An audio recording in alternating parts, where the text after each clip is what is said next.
నర్మదని ఏడిపిస్తున్న భాగ్యం శ్రీవల్లి మాటలు చాటుగా విని నిజం తెలుసుకున్న రామరాజు అసలు ఇదంతా ఎలా జరిగిందనేది వీడియోని స్కిప్ చేయకుండా చివరి వరకు చూడండి. ఇల్లు ఇల్లాలు పిల్లలు అప్కమింగ్ ఎపిసోడ్స్లో ఏం జరగబోతుందో ముందుగా తెలుసుకోవాలి అనుకుంటే వీడియోని లైక్ చేసి ఛానల్ని సబ్స్క్రైబ్ చేసుకుని పక్కనే ఉన్న బెల్ సింబల్లో ఆల్ పై క్లిక్ చేయండి. శ్రీవల్లి భాగ్యం నిజ స్వరూపం రామరాజు తెలుసుకోవాలి అని మీరు కూడా కోరుకుంటే కామెంట్లో ఎస్ అని టైప్ చేయండి. మొత్తం మీద చూసుకున్నట్లయితే గనక ఇంకా రామరాజు మీద చాలానే విరుచుకుపడతాడు ఇటు సాగరు అటు ప్రసాదరావు. ఎందుకంటే సాగర్ ఇంట్లోంచి వెళ్ళిపోతానని శశి మీరా చెప్పడంతో ధీరజ్ ప్రేమ ఆపే ప్రయత్నం చేస్తారు. అయినా సరే వినిపించుకోకుండా సాగర్ ఇంటి నుంచి బయటికి వెళ్ళబోతూ ఉండగా ఆగు రామరాజు అంటూ ఇంకా ప్రసాదరావు లాయర్తో ఎంట్రీ ఇస్తాడు. లాయర్తో ఎంట్రీ ఇచ్చేసరికి నువ్వు చాలా తెలివైనడు రామరాజు, నీ కొడుకుకి ఆస్తిలో చిల్లి గవ్వ ఇవ్వకుండా బాగానే ఇంటి నుంచి బయటికి పంపించేస్తున్నావే. నాల్లుడికి రావాల్సిన ఆస్తిలో వాటా రాకుండా నాల్లుడు ఎక్కడికి వెళ్ళడు. నాల్లుడు తరపున ఎవరు మాట్లాడేవాళ్ళు లేరు అనుకుంటున్నావేమో. మల్లుడు తరపున నేను మాట్లాడతాను. నా అల్లుడికి ఎవరూ లేరని నువ్వు భ్రమపడుతున్నావు. నా అల్లుడికి నేను సపోర్ట్గా ఉంటాను. అల్లుడు, నీకు ఆస్తిలో వాటా వచ్చేంత వరకు నేను వదిలిపోను అనుకని ఎవటరా నువ్వు, నీకు ఇంటితో సంబంధం ఏంటి, నడవరా నా ఇంటి నుంచి బయటికి అని చెప్పి ఇంకా రామరాజు ప్రసాదరావుని అనడంతో నేను పోను, నా అల్లుడికి న్యాయం జరిగేంత వరకు పోను, అయినా మా మావయ్య నా కోసం వచ్చారు అంటూ వీళ్ళిద్దరి మధ్య జరిగిన గొడవలో రామరాజుని ఒక్క తోపు తోస్తాడు. ఇంకా సాగర్ అయితే ఇంకా రామరాజుకి చాలా బాధ అనిపిస్తుంది. ఇన్ని రోజులు కొడుకులు ముగ్గురు సంతోషంగా ఉన్న సమయంలో ఎలాంటి పరిస్థితి వచ్చిందా అని ఎంతగానో బాధపడుతూ ఉంటాడు. ఇంకా లాయర్ని అయితే తీసుకొచ్చాను, నేను ఎట్టి పరిస్థితుల్లో నీకు న్యాయం జరిగే వరకు నీ తరపున నేను పోరాడతాను అల్లుడు. ఎవరు ఉన్నా ఎవరు లేకపోయినా నీ తరపు నీ మామయ్య ఉన్నాడు అని నన్ను మర్చిపోవద్దు అంటూ ఇంకా మాట్లాడేసరికి అవును, నాకు రావాల్సిన ఆస్తిలో వాటా నాకు కావాలి అంటూ ఇంకా సాగర్ అడిగిన ప్రశ్నకు రామరాజు ఇప్పుడు చెప్తున్నాను చూడరా, నువ్వు ఎన్ని సమస్యలు తెచ్చినా ఎంత బాధ పెడుతున్నా తట్టుకుని ఉంటున్నాను. ఈ ఆస్తంతా నా కష్టార్జితంలో ₹1 కూడా ఎవరికి ఇవ్వవలసిన అవసరం లేదు. నేను నీకు ₹1 కూడా ఇచ్చే అవకాశం లేదు. నా రక్తంతో సంపాదించిన డబ్బులు ఇవన్నీ అంటూ చెప్తాడు. నాకు తెలుసు రామరాజు, నువ్వు చాలా తెలివితేటలుగా మాట్లాడుతున్నావని నాకు బాగా తెలుసు. నాకు ముందుగా తెలిసే నేను లాయర్ని తీసుకొచ్చాను. నువ్వు సంపాదించిన ఆస్తిలో కొడుకులకి భాగముంది, మేము కోర్టుకి వెళ్తాము అంటూ మాట్లాడతాడు. ఏం మాట్లాడుతున్నావు నాన్న, మావయ్య గారు ఆస్తి మావయ్య గారి ఇష్టం, కష్టపడి ఇవ్వాలి అనుకుంటే ఇస్తారు, లేకపోతే లేదు. అయినా మీరు మా ఇంటి సమస్యల్లో జోక్యం చేసుకోవడం ఏంటి? నా ఇంటి సమస్య మీకెందుకు? నేను ప్రేమించి పెళ్లి చేసుకున్నప్పుడు అక్కర్లేని మీకు ఇప్పుడు ఎందుకు మీరు ఇక్కడికి వచ్చి ఇంత రాద్ధాంతం చేస్తున్నారు? మీరు ఇక్కడి నుంచి వెళ్ళిపోండి నాన్న అని చెప్పనేసరికి ఏంటి నర్మదా, మా మావయ్య నా తరపున వస్తే నువ్వు వెళ్ళిపోమని చెప్తున్నావు? సాగర్, నాకు కోపం తెప్పించకు. దయచేసి మా నాన్నని ఇంట్లోంచి వెళ్ళిపోమని చెప్పు, లేదంటే మాత్రం తర్వాత నేనేం చేస్తానో నాకే తెలీదు. ఏంటి ఆస్తి కావాలా? ఆస్తి నీకు సంపాదించుకోవడం చేత కదా?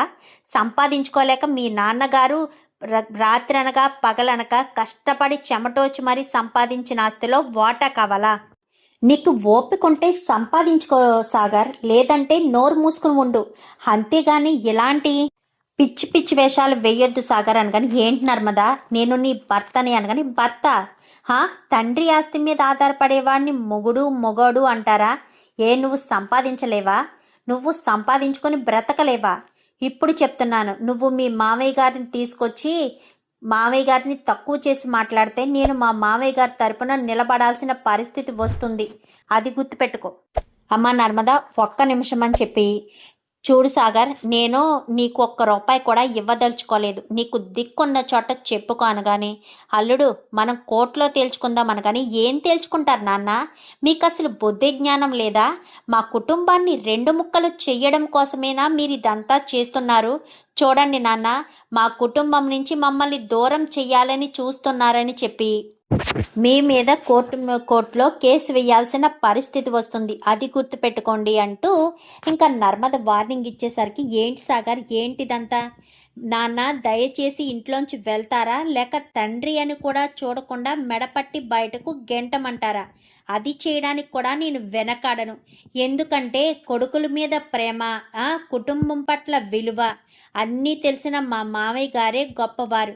నేను ఇటు సాగర్ పెళ్లి చేసుకుని వచ్చిన తర్వాత మా మామయ్య గారు మా మీద కోపడ్డ మాట నిజమే, కానీ కొడుకులంటే ఆయనకి ఎనలేని ప్రేమ ఉంది కాబట్టే ఇద్దరు కొడుకులు ప్రేమించి పెళ్లి చేసుకుని ఇంట్లో అడుగు పెట్టినా వేరే వాళ్ళైతే ఇంటి నుంచి బయటికి పొమ్మని చెప్తారు. కానీ మామయ్య గారికి కొడుకులంటే ఇష్టం కాబట్టి వాళ్ళు చేసిన తప్పులను కూడా క్షమించి, వాళ్ళ మాట కాదని పెళ్లి చేసుకున్నా కానీ వాళ్ళని క్షమించి ఇంట్లోకి రానిచ్చారు మా మామయ్య గారు. మా మామయ్య గారికి పిల్లలన్నా కొడుకులన్నా అంత ప్రాణం.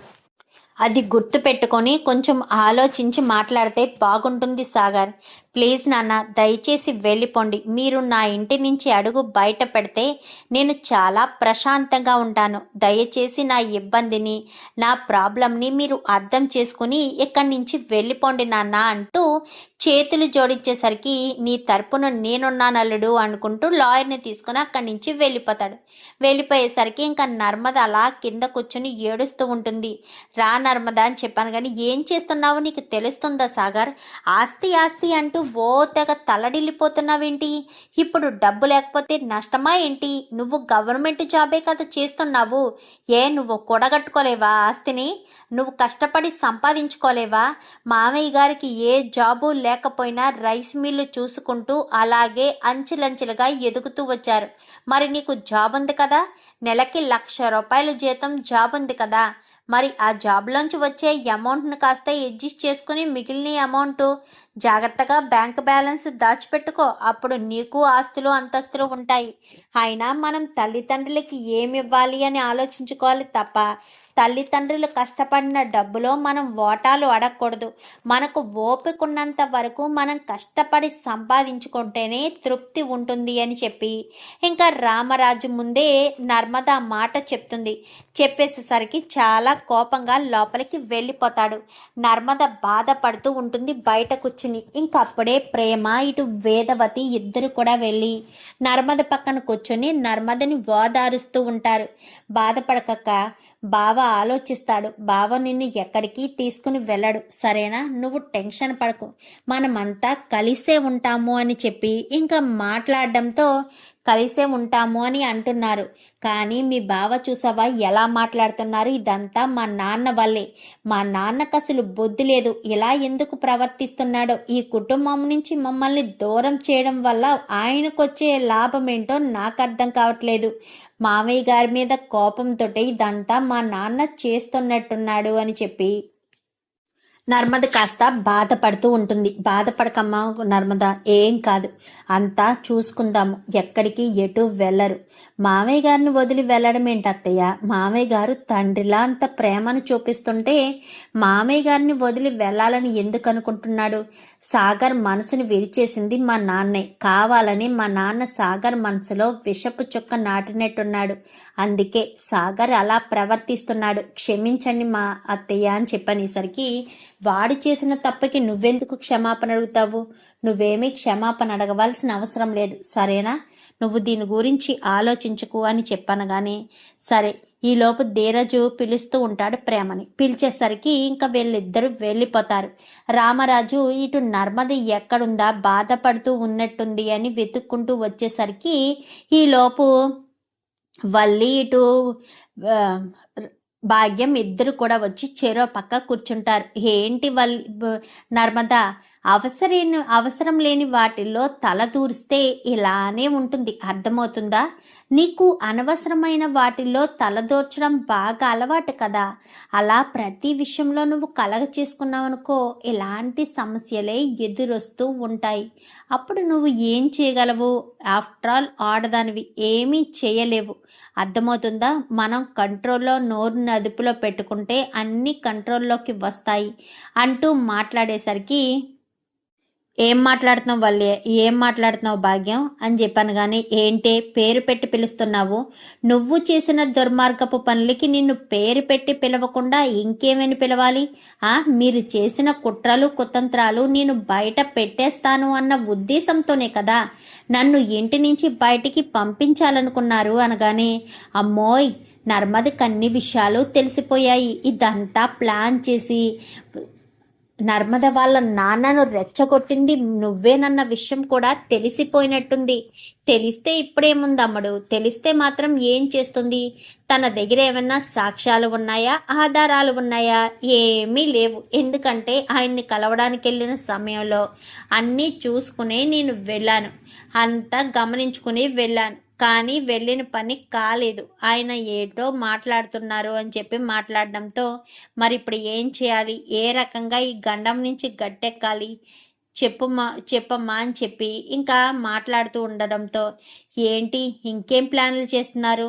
ప్లాన్లా? ఇదంతా నేను చేసిన ప్లానే కదా, సాగర్ని రెచ్చగొట్టమని. రామరాజు అలా అన్నాడు ఇలా అన్నాడు అంటూ మీ నాన్న దగ్గరికి వెళ్ళి మీ నాన్నని రెచ్చగొట్టి లాయర్ని తీసుకొచ్చేటట్టు ప్లాన్ చేసింది నేనే కదా అని చెప్పనేసరికి, ఏంటి మీరా అనగానే, అవును మరి నా కూతురు కడుపు విషయంలో నిన్నెవడ కలగ చేసుకోమన్నాడు? నా కూతురు కడుపు నా కూతురు చూసుకుంటుంది, నీకేం సంబంధం? నీకు ఏ సంబంధం లేదు నర్మదా, కేవలం సైలెంట్గా ఉంటే బాగుంటుంది అనగాని, అంటే మీరు మళ్ళీ తప్పు చేస్తున్నారా? మీ తప్పుని సరిదిద్దుకోవడం కోసం ఈసారి నన్ను బలి చేయాలనుకుంటున్నారా? నేను ఏది ఏమైనా ఇంటి నుంచి మాత్రం అడుగు బయట పెట్టేదే లేదు. ఈ కుటుంబానికి రక్షణ కవచంలా నేనుంటాను. మీలాంటి దుర్మార్గులు ఈ కుటుంబం జోలికి రాకుండా నేను చూసుకుంటాను. అర్థమవుతుందా? ఒళ్ళు దగ్గర పెట్టుకుని ఉంటే చాలా బాగుంటుంది. ఈ కుటుంబానికి ఎవరూ లేరు అని మీరు అనుకుంటున్నారేమో, నేనున్నాను. మా నాన్నను రెచ్చగొట్టి పంపిస్తే నేను చూస్తూ ఊరుకుంటానా? అస్సలు ఊరుకోను. మా నాన్న ఏంటో నాకు బాగా తెలుసు. మా నాన్నని ఎలా కంట్రోల్ చేయాలో, సాగర్ని ఎలా కంట్రోల్ చేయాలో నాకు తెలుసు. ఈ కుటుంబం నుంచి మమ్మల్ని దూరం చేసి మీరు ఈ కుటుంబాన్ని ఇంకా ఇంకా మొక్కలు చేయాలని ప్లాన్ చేస్తున్నారని నాకు అర్థమవుతుంది.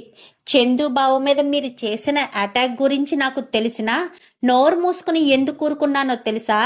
పాపం వల్లి అక్క కడుపుతో ఉంది, కడుపుతున్న వల్లి అక్కను బాధ పెట్టకూడదు అన్న ఒకే ఒక్క కారణం చేత. కానీ వల్లి అక్క కడుపుతో లేదని నా నమ్మకం. ఎందుకంటే వల్లి అక్క చేసే ప్రతి పని కూడా నాకు అనుమానాస్పదంగానే అనిపిస్తుంది. అందుకే నేను టెస్ట్ చేద్దాము, హాస్పిటల్ తీసుకెళ్దాము అని ప్లాన్ చేసి కరెక్ట్గా వెళ్దామనుకున్న సమయానికి మా నాన్నను దించి మా సాగర్ని రెచ్చగొట్టి ఇంతవరకు తీసుకొచ్చావు అంటే ఖచ్చితంగా అనుమాన పడాల్సిందే. ఇప్పుడు వల్లి అక్కని హాస్పిటల్కి తీసుకువెళ్తే వల్లి అక్క కడుపు నిజం కాదు అన్న విషయం బయటపడిపోతుంది అన్న ఉద్దేశంతోనే కదా నువ్వు ఇదంతా ప్లాన్ చేశావు. నాకు అర్థమైంది. చెప్తా, ఏం చేయాలో అదే చేస్తా. ఇన్ని రోజులు పోనీలే కాపురం ఎందుకు చెడగొట్టడమని ఇన్ని రోజులు కంట్రోల్గా ఉన్నాను. వల్లి అక్క గురించి ప్రతి ఒక్కటి మామయ్య గారికి ఇప్పుడే నిజం చెప్పేస్తాను. నీ చదువు విషయం, మీ డబ్బు విషయం, మీ ఆస్తి అంతస్తుల విషయం ప్రతి ఒక్కటి ఏటు చెడ్డు చెప్పేస్తాను. కానీ నువ్వు చెప్పేస్తే ఆ రామరాజు వినేస్తాడేంటి? రామరాజు మా మాటలకే వింటాడు. ఎందుకంటే ఎప్పుడు మంచి చెప్పినప్పుడు ఎవరు వినరు, చెడు చెప్తేనే బాగా స్ప్రెడ్ అవుతుంది అన్నట్టు చెడే బాగా బొర్రలోకి ఎక్కుతుంది అనగానే, ఇప్పుడేంటి మా మావయ్య గారు నేను చెప్పినా నమ్మరా అనగానే, నమ్మరు. మీకు ఆస్తి లేదని చెప్పినా నమ్మరా? నమ్మరు. మేము అసలు కోటీశ్వరరాలు కాదు అని చెప్పినా నమ్మరు. పెళ్ళికి ముందే చందుని అడిగి 10 లక్షలు తీసుకుని తర్వాత చందుని బాధ పెట్టి ఎప్పటికో 10 లక్షలు ఇచ్చామన్న విషయం చెప్తావా? చెప్పుకుంటే చెప్పుకో. అంతేకాకుండా మా అమ్మాయి ఎంఏ ఇంగ్లీష్ చదివిందని అబద్ధం చెప్పి మోసం చేసినందుకు మా స్కూల్ ప్రిన్సిపల్ అది తిట్టి, రామరాజును కూడా 4 తిట్లు తిట్టినందుకు అదంతా వెళ్ళి చెప్తావా? చెప్పుకో. ప్రేమ నగల్ని దొంగతనం చేసి అది తిరుపతి మీదకి నెట్టింది వల్లి అన్న విషయం అని చెప్తావా? చెప్పుకో అనగానే చెప్తాను పిన్ని, ఖచ్చితంగా చెప్తాను. వల్లి చేసిన ప్రతి కుట్ర వెనక, ప్రతి ఇబ్బంది వెనక, అంటే ప్రతి నేరం వెనక నువ్వున్నావని మాత్రం క్లియర్గా తెలుస్తుంది. అందుకే చందుబాబుకి యాక్సిడెంట్ చేసి తన ప్రాణాలు తీయాలని ప్రయత్నం చేసావు కదా అనగానే, మేము డమ్మీ యాక్సిడెంట్ మాత్రమే చేయాలనుకున్నాము. డమ్మీ యాక్సిడెంట్ చేసి అవును, డమ్మీ యాక్సిడెంట్ చేసి నా కూతుర్ని కాపురానికి పంపిద్దామన్న ఉద్దేశంతోనే చేశాను. ఎందుకంటే వల్లి అమూల్యకు విశ్వకు మధ్య ప్రేమాయణం నడిపించింది నా కూతురన్న విషయం తెలిసి నా అల్లుడు తీసుకెళ్లి పుట్టింట్లో వదిలేశాడు కదా. అందుకోసమనే నా అల్లుడిని ఏదో రకంగా మభ్య పెట్టాలని బావగా అన్నయ్య గారికి తెలియకముందే వల్లిని వాళ్ళ అత్తవారింట్లో వదిలిపెట్టాలి అన్న ఉద్దేశంతోనే ఆ డమ్మీ యాక్సిడెంట్ ప్లాన్ చేశాను. దానికి ప్రేమ అడ్డొచ్చేసింది. దానికి నేనేం చేయాలి అనగానే, మీకు అసలు బుద్ధుందా? ఇలా ఎవరైనా ఆలోచిస్తారా? ఏంటి వల్లి అక్క, నువ్వింక మారవా? నువ్వు ఇవన్నీ చేస్తున్నావని చందుబాబుకు తెలిసిందే అనుకో, చందుబాబు తట్టుకోగలడా? ఒక్కసారి ఆలోచించక్క. నువ్వు ఏం చేస్తున్నావో నీకేమైనా అర్థమవుతుందా? చందుబాబుకి ఇవన్నీ తెలిస్తే తట్టుకోలేడక్క. బావకి నువ్వంటే చాలా ఇష్టం. నువ్వు కడుపుతో ఉన్నావనగానే నువ్వు చేసిన తప్పులు, పొరపాట్లు అన్నీ మర్చిపోయి చందుబాబు మళ్ళీ నిన్ను ఇంట్లోకి రానిచ్చాడు. అది గుర్తుపెట్టుకుని నువ్వు ఇదంతా చేయడం మానేసి మా నాన్నను రెచ్చగొట్టి ఇప్పుడు ఇదంతా చేస్తారా అంటే, ఇప్పుడు క్లియర్గా అర్థమవుతుంది వల్లి యొక్క కడుపుతో లేదని. వల్లి యొక్క కడుపుతో లేదు కాబట్టి నేను హాస్పిటల్కు తీసుకువెళ్ళి ఎక్కడ రుజువు చేసేస్తే మళ్ళీ వల్లి యొక్క పుట్టింటికి వెళ్ళిపోతుందో అన్న ఉద్దేశంతోనే కదా నువ్వు ఇదంతా చేస్తున్నావు. చెప్పక్క అని చెప్పనేసరికి అదేమీ లేదు నర్మదా, అదేమీ లేదు అనగానే, వద్దక్క, నువ్వు నాకు నచ్చ చెప్పాలని ప్రయత్నం చెయ్యొద్దు. ఇప్పుడే మామయ్య గారికి విషయాలన్నీ చెప్పేస్తాను. ఇంట్లో ఉంటే ఉంటాము, లేకపోతే లేదు. నీలాంటి మోసగాళ్ళని ఇంట్లో పెట్టుకుంటే ఇలాగే సమస్యలు వస్తాయి. మీ కడుపు బయట పడకుండా ఉండడం కోసం నా భర్తను రెచ్చగొట్టి తండ్రి కొడుకుల మధ్య ఇంకా దూరం పెంచి శాశ్వతంగా ఇద్దరు విడిపోవాలని ప్లాన్ చేసావు కదా. ఎట్టి పరిస్థితుల్లోనూ వదిలిపెట్టను, ఖచ్చితంగా వదిలిపెట్టను అంటూ ఇంకా నర్మద మాట్లాడేసరికి, నువ్వేం చేస్తావు చెల్లమ్మ? ఇప్పుడు నువ్వు వెళ్ళి ఏం చెప్పినా అక్కడ అన్నయ్య గారు ఏమీ నమ్మరు. మేము చెప్పినయే నమ్ముతారు. ఇంకా నీకు అర్థం కాలేదా? ఈ రోజుల్లో ఇలాంటి వాటికే డిమాండ్ ఎక్కువ ఉంది. మంచి చెప్తే నమ్మరు, మంచి చేసే వాళ్ళని నమ్మరు, చెడు చెప్పే మాలాంటి వాళ్ళనే నమ్ముతారు అంటూ మాట్లాడడంతో, అదైతే నిజమే. కానీ మామయ్య గారు మంచి ఏదో చెడేదో ఆలోచిస్తారు. ఎన్ని రోజులు వల్లి అక్క చెప్పిందంతా గుడ్డిగా నమ్మి మేము తప్పు చేశాము. కానీ వల్లి అక్క గురించి తెలిసాక వల్లి అక్కలో మార్పు వస్తుంది అని నేను అస్సలు నమ్మను. ఎట్టి పరిస్థితుల్లో వల్లి అక్కలో మార్పు రాదు. ఇక మీదట నేను ఆలోచించదలుచుకోలేదు. స్వార్థంగా ఆలోచిస్తే కుటుంబం అంతా కలిసి ఉండాలి అనుకున్నాను. మమ్మల్నే ఇంట్లోంచి బయటకు గెంటేయడానికి ప్లాన్ చేశారంటే, తప్పు చేసిన వల్లి అక్కని ఇంట్లో ఎందుకు ఉంచాలి? వల్లి అక్క విషయం ఇప్పుడే మామయ్య గారి ముందు బయట పెట్టేస్తాను అంటూ ఇంకా చాలా కోపంగా అయితే నర్మద మాట్లాడుతుంది. వద్దు వల్లి, వద్దు నర్మద, చెప్పొద్దు అనగానే, చెప్పొద్దా? ఎందుకక్క, నీ కాపురం చెడిపోతుందని భయపడుతున్నావా? ఏం కాదులే, మీ అమ్మ చక్కదిద్దేస్తుంది. మీ అమ్మ ఉంది కదా నీ పక్కన. కాపురం నీకెందుకు? కాపురం జోలి నీకెందుకు? నీకేమన్నా మొగుడుతో కాపురం చేసుకోవాలి అన్న ఆలోచన ఏదైనా ఉందా ఏంటి? నీకు అలాంటి ఏమీ లేవు కదా. కేవలం మీ అమ్మ చెప్పిందే గుడ్డుగా ఫాలో అయ్యి వెళ్ళిపోవడం తప్ప వేరేదేమీ చేసే పని లేదు కదా అని చెప్పి మాట్లాడుతూ ఉండగానే, అది కాదే అని చెప్పి ఇంకా మాట్లాడే ప్రయత్నం చేస్తారు. ఎంత మాట్లాడాలని ప్రయత్నం చేసినా ఇప్పుడే వెళ్ళి నిజం చెప్పేస్తాను అంటూ ఇంకా గబగబా గుమ్మం దగ్గరికి వచ్చేసరికి అక్కడే నిలబడి రామరాజు మొత్తం వింటాడు. మామయ్య గారు అనేసరికి ఒక్కసారిగా వీళ్ళిద్దరూ షాక్ అయిపోతారు.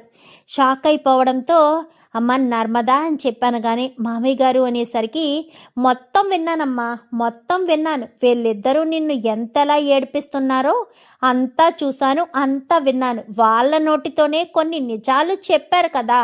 మొత్తం విన్నాను. ఇన్ని రోజులు నువ్వు ఈ కుటుంబం బాగుండాలి, కుటుంబంలో వాళ్ళంతా కూడా సంతోషంగా ఉండాలి అని ఆలోచించావు. కానీ ఈ కుటుంబ సభ్యులు ఎలాంటోళ్ళో తెలుసుకున్నావు కదా! ఈ కుటుంబంలో వాళ్ళు ఏ రకంగా ఉన్నారో తెలుసుకున్నావు కదా! ఇప్పుడంతా అర్థమైందా ఈ కుటుంబం గురించి అని చెప్పి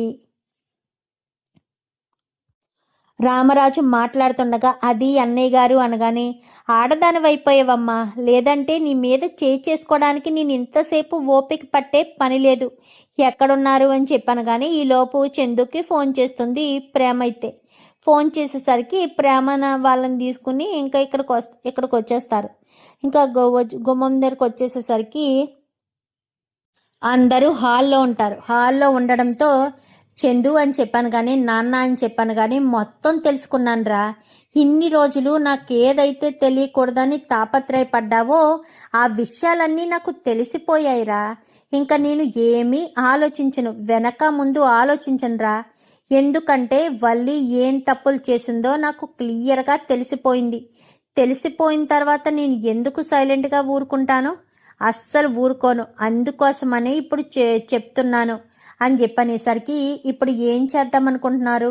దేని గురించి మావయ్య ఇప్పుడు టెన్షన్ పడుతున్నారు అని చెప్పాను. కానీ లేదమ్మా ప్రేమ, ఇన్ని రోజులు వల్లి వాళ్ళు ఎన్ని చెప్తే ఏం చెప్పినా గుడ్డిగా నమ్మేస్తూ వెళ్ళిపోయాను. ఇప్పుడు వాళ్ళు మాట్లాడే మాటల తీరు అంతా కూడా చూస్తుంటే చాలా తేడాగా అనిపిస్తుంది. ఏంటో ఎందుకు ఇలా జరుగుతుందో నాకు అర్థం కావట్లేదు. నా కొడుకులు ముగ్గురిని కూడా ఒకే రకంగా చూడాలి అనుకున్నాను, ఒకే రకంగా బ్రతకాలి అనుకున్నాను. నా కొడుకులు ముగ్గురు ఈ రకంగా ఉండడం చూసి ఎంతగానో సంతోషపడ్డాను. మరి అలాంటిటప్పుడు నా కొడుకుల్ని నా నుంచి దూరం చేయాలని చూసిన ఎవ్వరిని కూడా వదిలిపెట్టను. ఒరే పెద్దోడా, నువ్వు నీ భార్యతో కలిసి ఉండాలని అనుకుంటున్నావా? నీ భార్య కడుపులో బిడ్డ లేదు అన్న విషయం నర్మద గ్రహించింది. నర్మద విషయాన్ని బయట పెడుతుందేమో అన్న భయంతో అసలు ఇదంతా చేసుకొచ్చారు. కావాలనే సాగర్ వాళ్ళ మాంగారిని రెచ్చగొట్టి సాగర్ వాళ్ళ మామయ్యని ఇంటికి రప్పించి ఇంత గొడవ, ఇంత రాద్ధాంతం చేశారు. అసలు నాకు ఇంట్లోంచి వెళ్ళడమే ఇష్టం లేదు. చక్కగా ఉండి చక్కగా 3 పూట్లా తింటూ సంతోషంగా ఉండడమే నాకు ఇష్టం అంటూ మాట్లాడేసరికి, అది కాదు అని చెప్పాను. కానీ ఏది కాదు చెప్పాలి. నువ్వు నీ నిర్ణయం పైన ఆధారపడి ఉంటుంది. నువ్వేమంటే అది చెప్తాను, తర్వాత నీ ఇష్టం అని చెప్పి ఇంకా ఏం మాట్లాడాలో అర్థం కాక ఇంకా అలా నిలబడిపోతే అందరూ నిలబడిపోతారు. ఇప్పుడు నేను నిర్ణయం తీసుకుంటున్నానురా పెద్దోడా. నేను ఎవరినైతే తీసుకొచ్చి నీ జీవితంలో పెట్టానో వాళ్ళనే నీ లైఫ్లోంచి శాశ్వతంగా దూరం చేసేద్దామనుకుంటున్నాను. నువ్వు వాళ్ళు నీ లైఫ్లో ఉంటే నువ్వు తట్టుకోలేవు, ఆ క్షోభని నువ్వు భరించలేవు. అందుకే నర్మదకు నీకు విడాకులు ఇప్పించేసి చందుకి వల్లికి విడాకులు ఇప్పించేసి శాశ్వతంగా నీకు విముక్తిని కలిగించాలని చూస్తున్నాను అనగానే, మంచిది నాన్న, నాకు చాలా సంతోషంగా ఉంది. ఇంకా నాకు ఈ రకంగా సంతోషంగా లేదు. నేను నిజంగా ఈ ప్రాబ్లం నుంచి బయట పడితే నాకంటే అదృష్టవంతుడు ఎవరూ ఉండరేమో. నిజంగా నేను వీళ్ళతో ఉండడం కంటే ఇంట్లోంచి బయటికి వచ్చేయడమే మంచిదనిపించింది నాన్న. కానీ ఇంట్లోంచి వెళ్ళిపోతే మీ ఇద్దరి ప్రేమ, వాళ్ళ ప్రేమ, ఎవ్వరి ప్రేమ నాకు దక్కదు. ఎందుకంటే ఒక్కసారి ఇంటి నుంచి అడుగు బయట పెట్టినాక మళ్ళీ అందరూ కలిసేదంటూ ఏమీ ఉండదు. అందుకోసమని చెప్తున్నాను, అర్థం చేసుకోండి అని చెప్పాను. కానీ మీ ఇష్టం నాన్న అంటూ ఇంకా చందు చెప్తాడు. ఇంకా చందుకైతే చాలా హ్యాపీగా అనిపిస్తుంది. ఇంకా వీళ్ళకైతే దూరం నుంచి చూస్తూ ఉంటారు. ఇంకా వీళ్ళు ఇంకంతే, ప్రతి క్షణం నువ్వు నీలో మార్పు రాదు, మాలో ఈ మార్పు రాదు, అంతే, అంతకు మించి మేమేమీ చేయలేము అంటూ ఇంకా అక్కడి నుంచి చందుయే వల్లి వాళ్ళని ఇంట్లోంచి బయటకు గెంటేస్తాడు. చూద్దాం మరి రాబోయే ఎపిసోడ్స్లో ఇలాగే జరగాలని మీరు కూడా కోరుకుంటే వీడియో నచ్చితే లైక్ చేసి ఛానల్ని సబ్స్క్రైబ్ చేసుకోండి. Thank you for watching.